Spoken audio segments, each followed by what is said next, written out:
handover video on the Hymer Nova GL. So we'll start off at the front where you have your Alco hitch head and stabiliser. So when we reverse the car, toe ball slots up into the hitch head, stabiliser locks it into place.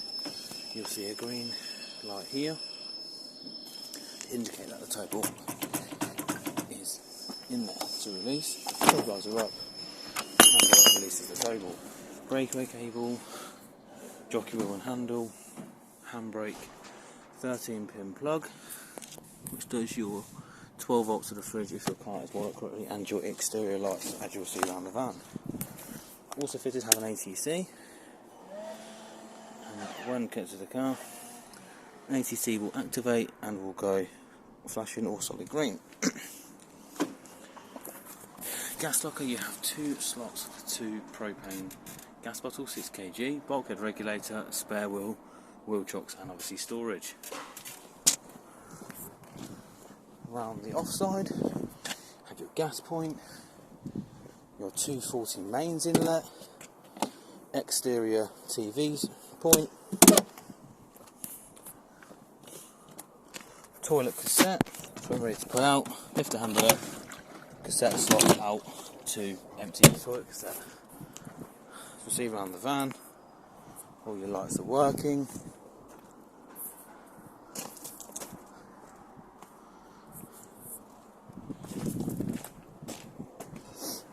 And now on the near side, you have your where you fill up your tank to use the water in the van. So you just get a watering can or a water source, tip it into here, that fills the tank, and you put your cap back on, and this little switch here, it needs to be turned on for your pump to run. Now inside the van. So inside the van we have your main control panel above the door. So here it shows you that you have mains in the van. Power on, water pump,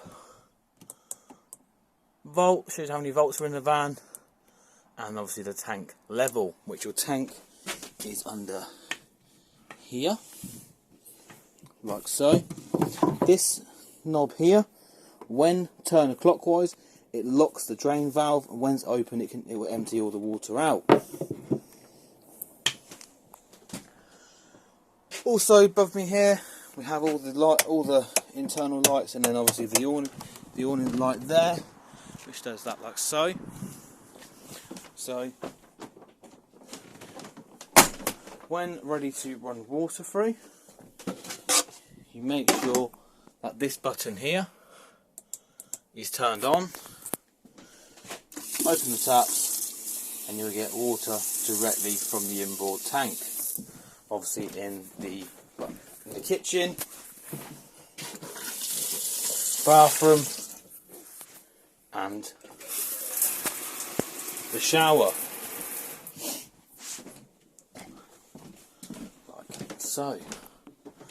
Then here you press the power button for your Audi system, wait for it to all load up. On the starting menu you will get your internal temperature, water on, just focuses, so you have it on so it does the hot water and the heating together, then just focuses on the hot water.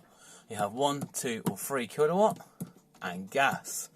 Once running your Audi panel, you've got a button down here which turns on the blower, so obviously it spreads the heat around the van using the blower.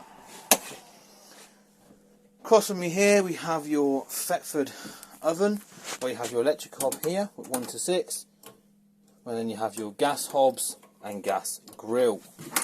Gas hob and the grill in the oven all the same, pushing the button like so onto the flame. Obviously you've got high flame or low flame while pressing the igniter. Same goes for the oven and the grill. Then when done, just put them back straight in the off position, like so. Fridge here, domestic fridge you've got settings of 240, so when plugged into 240, switch it over to, obviously to mains, and obviously it will start working on mains. Battery will only work when connected to the car and if your car is wired up correctly, and will only maintain the temperature already in the fridge. One on gas, switch to gas, push this knob in while pressing the igniter, and this little red line here will go all the way to the green to show that it's lit. In the bathroom we have your Thetford toilet flush. So obviously when you're ready to flush, you press this button here, that flushes it into the toilet. Then you have your flap here, opens the flap and closes it into the toilet cassette. Obviously you've got a TV here, radio fitted, and then you've got your main RCD which is here. So you press this button here and that trips the main RCD. Then you've got two more MCBs here. Audi tank here. Before we demonstrate the motor mover, we have two pieces of sheet. We have two sheets here. You have one for your winterization sheet, which shows you how to correctly winterize your van ready for winter, but this might not apply. Obviously what you have to do for this one is this drain bug here, and obviously undo it like so, and that would drain all the water out of the tank. So obviously this sheet will not apply, but obviously it just is a safety precaution to prevent any frost damage to the van. Then here is your warranty cover, as explained in the winterization, to try and prevent frost damage. Frost damage is not covered by our warranty, as it states here. Obviously what we do cover and what we don't. And at the bottom here explains that it is back to base warranty. The van will have to come back to us. Now for the motor mover. On the van you have a power touch motor mover. First we'll come in the van and turn the isolation switch on clockwise. Then you will turn the handset on like so. Then you will get your bar, move the bar like so, and you will stick it on like so, and then all you're going to do is get the bar and push the mover onto the wheel until you hear the clunk. Now once that is engaged to the wheel, you can take off your handbrake like so. Then you can go forwards, backwards, front like so, and then obviously the opposite like so. You don't have to worry about any other buttons, obviously, apart from the two power buttons here and these ones there. But these two up here, they're for the auto engage, and you can actually change the speed of the roller. But to be fair, there's not really that much difference, as you probably wouldn't spot. Then it's one done. Press power button like so, either side. Turns off the handset. Now turn off the isolation key. Always apply the handbrake before you disengage the roller to the mover. Wheel.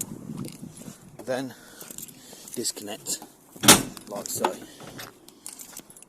For any further information about the van, you have your book pack here. Obviously just explains everything in the van, and obviously further details about the appliances. Thank you.